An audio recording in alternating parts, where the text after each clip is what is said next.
WTOP, this is Jason. Hey, it's Jay Leno. How you doing? Hey, how are you, sir? Tell a few jokes to try to make a living, that's the gig. That's the life right there. All right, cool. That's the life. Hi, I'm WTOP entertainment editor Jason Fraley, and we're here with the one and only Jay Leno, who's coming to the Kennedy Center on Friday, March 17th. Mr. Leno, it's an honor. Thanks for joining us. Thank you, young people. How you doing? Now, aren't you still doing like 100-plus live comedy dates a year still? Actually, about 210, something like that. Yeah. Wow. Well, I was a stand-up comedian before I got the Tonight Show, and I would stand up during the Tonight Show, and now the show's over, that's what I'm back to doing again. And it's fun. I actually like it. It's actually really good. Coming full circle. Well, so speaking of which, what can we expect from this Kennedy Center show? Some laughs, I guess. I mean, I'm not going to switch to modern interpretive dance, and I'm not going to give my political opinion, but we'll have plenty of jokes. So it's not really a political comedy kind of a thing? No, I think you can do some. I mean, I think all comedians are expected to do some political stuff one way or the other. I mean, I'll throw, my attitude is when you're a comedian, it's like being a lawyer. It's not a matter of guilt or innocence. It's about doing comedy. Yeah. If the comedy happens to be one way or the other, that's fine. I did a joke in Boston the other day, which almost got me killed, but it was a funny joke. I said, a liar, a cheater, and a murderer walk into a bar. Bartender says, "Hey, Patriots in town." Okay, well, that almost got me killed. But and I'm from Boston, but sorry, it's a funny joke. You got to do it. Was that before or after Super Bowl number 5? Oh, well, that was in and around. Oh, okay. Hey, you got to go for the juggler sometimes, even if it gets you killed. That's right, exactly. Oh, that's great. Will this be your first time back at Kennedy Center since the Mark Twain Prize? No, I think I had one show there a couple of years ago, and no, probably the second time. It's a great room. It's a Kennedy Center. Absolutely. I just missed you because the first one I covered was Eddie Murphy and then Bill Murray last year. I think you were in 2014. So any memories of that amazing night? Well, it was great fun. It was exciting, and it was, it was one of those things that, let's be honest, people usually campaign for awards like Emmys. You put yourself up for it, or right. Even the Golden Globes, you buy a lovely gift for a member of the foreign press. Whereas this is one of those things where they just call you up one day, and you don't really apply for it or ask for it or be asked to even be considered for it. So that's why it was really cool. Oh, absolutely. Every time I have, a Tonight Show host or a late night host on, I'm always curious about your approach to your interview style. Do you have any thoughts along those lines? Well, what I do is I usually go in the dressing room before the show and talk to the guests. Now, there are people that think this is horrible and people think it's very good. Other talk show guests. Some guests want to have everything totally spontaneous.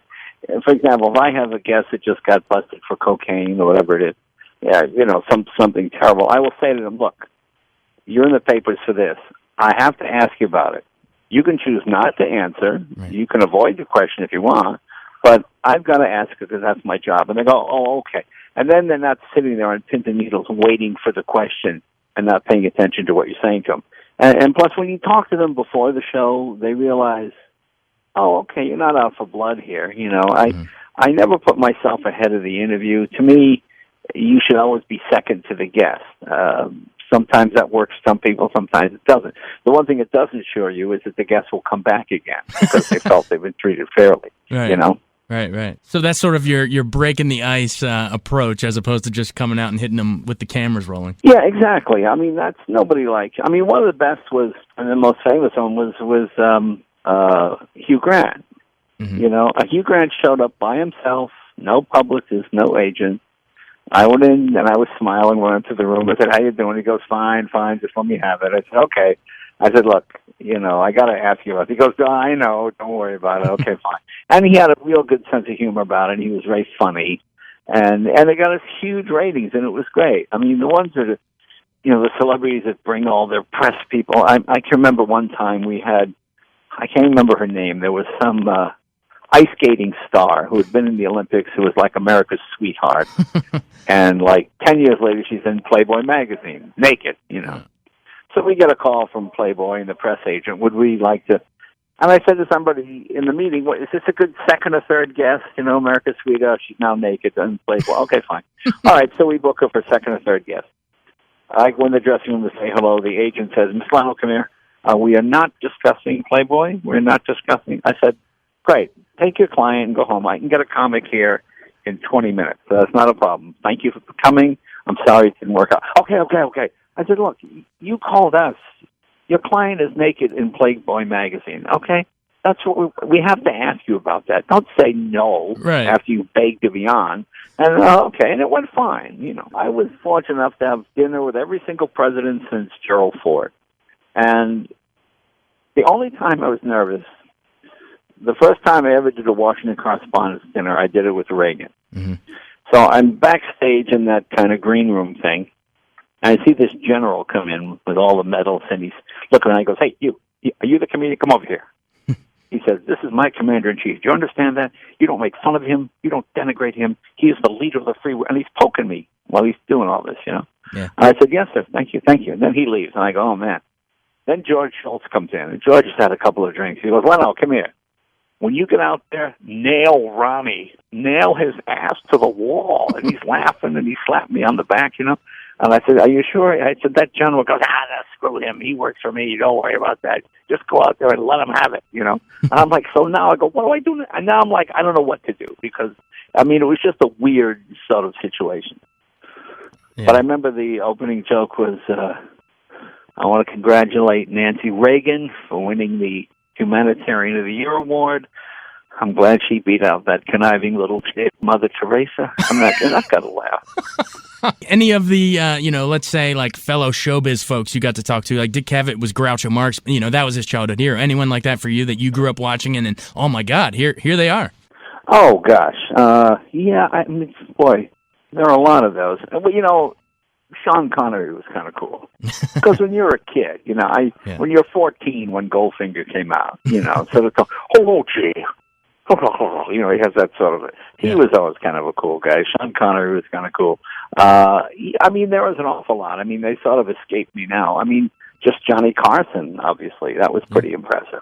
All the big comics in my era, Rickles, Newhart, that was an amazing time. Absolutely. You mentioned Carson. Take us back to your first appearance. I think it was in 1977. Right.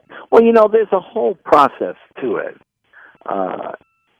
Johnny would first they send scouts in to see you, and then Johnny came in to see me once, and he gave me some good advice. He said, he pulled me aside. He said, you're a good performer, but you need a little stronger material.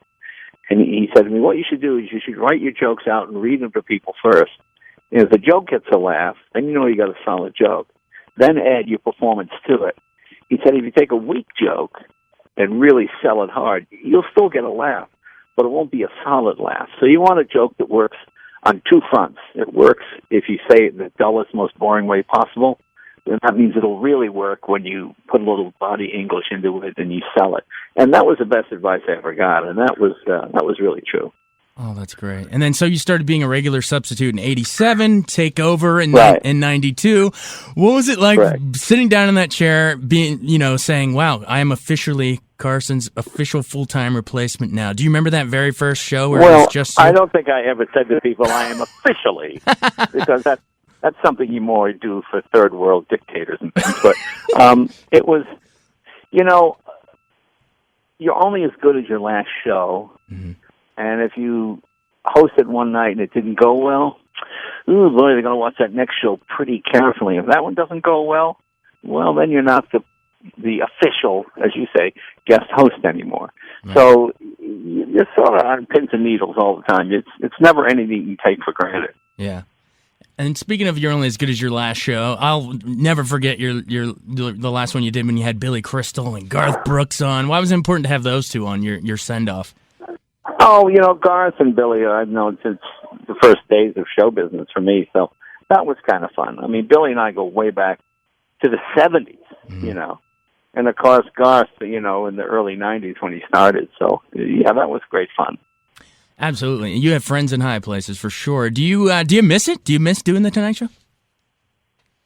Well, yeah, yes and no. I mean, at some point you say, when you're 40 and you're talking to the 26-year-old supermodel, it's sexy. When you're 66, you're the creepy old guy, okay? I mean, at some point I shouldn't have to know all of Jay-Z's music, Right. I mean, when you're my age, you're pretending to, Tupac once told me, okay, you just sound ridiculous, okay? So you have to know when to step aside. You can only live in the time that you live in. And during the time, I was lucky. I did it at a time when Clinton was horny and Bush was dumb, and it was just easy, I mean, the Clinton thing was the golden age of comedy. Most people don't know anything about Syria. They don't understand the Middle East. Right.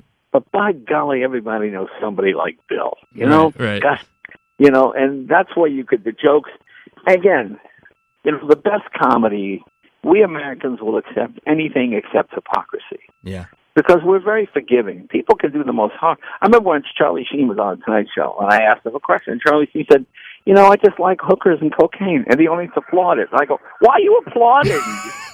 They were applauding because he was so honest, not because they weren't applauding hookers and cocaine. They were applauding the fact that, hey, at least the guy's being honest, I mean, whether it's Jimmy Swaggart or whoever it might be, there's nothing funnier than, I did not have sex with that woman. That's the greatest line ever. I mean, what's funnier than that? That's great. You truly were, the captain of the ship during some amazing times with plenty of material. It was great fun. Absolutely. And then passing the torch to Fallon. I know you popped on his show and did a guest thing every now and then. What do you make of his, stewardship of the great legacy of that show? Oh, he's doing. He's probably closer to Johnny in demeanor than almost anybody. He's young, he's good looking, he can play an instrument, he can sort of move and dance, so Letterman or I dance around. It just didn't happen, I think Jimmy does a great job. He brings another whole dimension to the show. I mean, when we did this show, the focus was always on the monologue. Now the focus is on, viral videos and getting those things out and all that kind of stuff. Absolutely. You mentioned Letterman. What was his sort of gift? What did he bring to the comedy world? I know I hate when people try to pit entertainers against each other, whether it's Letterman or back and forth. Well, the interesting thing was when we started, we all sort of started together. Right. And the first time I saw Letterman, I thought he was a brilliant wordsmith. He could stand on stage and weave words in an interesting way. I remember one of his early bits was about, he talked about working at a local TV station and the editorials the manager would always do. And one of the subjects is, we here at KW, whatever it is, are diametrically opposed to the use of orphans as yardage markers on public golf courses. And I thought just the way he wove those elements all together was really funny. And I walked up to him and I introduced myself. I said, "Oh man, that's really great." And then he watched me perform and he said to me, "How can you be so loose up there? I mean, just kind of loud and yelling at you." He said, "I could never." Okay, so I think he took from me maybe some performing ability and confidence, and I took from him, just think about what you say a little more carefully and weave those phrases and words together. So it was sort of a mutual admiration deal, Absolutely, and to have you guys, on different channels in the same time slot, I mean, I think it's like a rising tide raises all boats. I really think you guys kind of upped each other's game, and so we were blessed to have you both on the air for as long as we did. I mean, well, that's very kind. Well, thank you. Thank you very much. What about, speaking of the things we got to ask you, like you said earlier? I mean, what about the whole Conan deal? I mean, what was his gift? Oh, Conan's very good. Yeah. Conan's excellent. I mean, when Conan first came on, I remember they had him literally on a week-to-week. And I went to the network and said, the guys can't go week-to-week. Nobody can live like that. So I promoted him every night after the show. And, what happens is basically business. It's just business. It really comes down to everybody's trying to, who are you going to make more money with, this guy or go with this guy? And right. I think I was someone who always believed, I never liked pay or play. By that I mean there are people who have contracts. If they don't use you, then they got to pay you the money. Yeah. Well, I always made sure my contract was pay and play. If you're going to use me, you have to play me, and you have to pay me. Right. So when they decided to switch off, my contract said I had 5 years left. Okay, and by over the course of that 5 years, Craig Ferguson came on. He went opposite Conan on CBS, and his thing was climbing. And NBC was like, are we making the right deal here? And they tried to have both, and for a while they did, and it worked fine. But when it fell apart, boy, it fell apart terribly. I don't, like I said, I don't blame Conan. I don't know. It's a business decision. I would read things constantly about how, Jay Leno, you gave the show to Conan, then you demanded it back, and they had to give it to you. Well, I mean, they had to give it to me. No, this is TV. They don't have to give you anything. It's all a business decision, and that's what it was. I mean, it's too bad. I think I lost a friend at the time, and so did he. Yeah, well, like you said, it's showbiz, and I just think back of all those great years where you guys were the 1-2 punch. You would kill it in Tonight Show, and then he would follow you up with those, Triumph the Comic Dog, and just all that great stuff. So, it was great fun. It's great fun. Yeah. So thanks to all that you've done with that. And then I think recently I saw you. What have you been up to lately? I think I saw you on a Netflix show about talking cars. There's a Netflix series every. No, I didn't. Someone else mentioned it to me. I think I was on there, but I didn't know about it.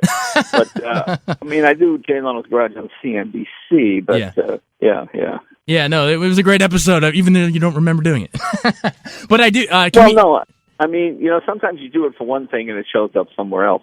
I think that's what this was a case of. Yeah.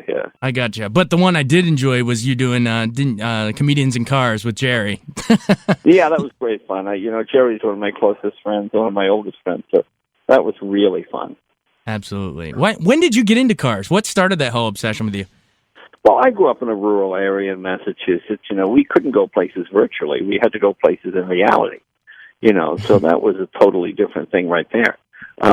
So cars were really your only way out, I lived in a little house. We had one bathroom. We had one phone in the kitchen. So if you try to talk to a girl, your mother saw us within 10 feet. What are you saying? What are you talking? Who are you talking with? It's 9:00 at night. And whenever I called at 9:00 at night, my father would go, only hoodlums are up after 9:00 at night. He would only hoodlums talk on the phone at midnight. My father, hilarious. Yeah, I thought it was nothing good happens after midnight, but for your parents it was 9:00. Yeah, well, they were always the 3 hours behind. Yeah, it's like the time zone thing or something. Awesome. Well, bringing it full circle, you've been more than generous with your time. Why should we come out at Kennedy Center? One final pitch. Well, there's just I think there's a lot of humor. I think you'll enjoy it. A lot of funny stories and a lot of grown-up stories. It's a fairly clean show. I don't work dirty. That doesn't mean I'm making balloon animals, but I think you can talk about adult subjects in a adult way. So I hope people come by and check it out. Awesome. Thank you so much. Mr. Jay Leno, it's an honor. Thanks for joining us. Hey, thank you. For joining us. Hey, thank you.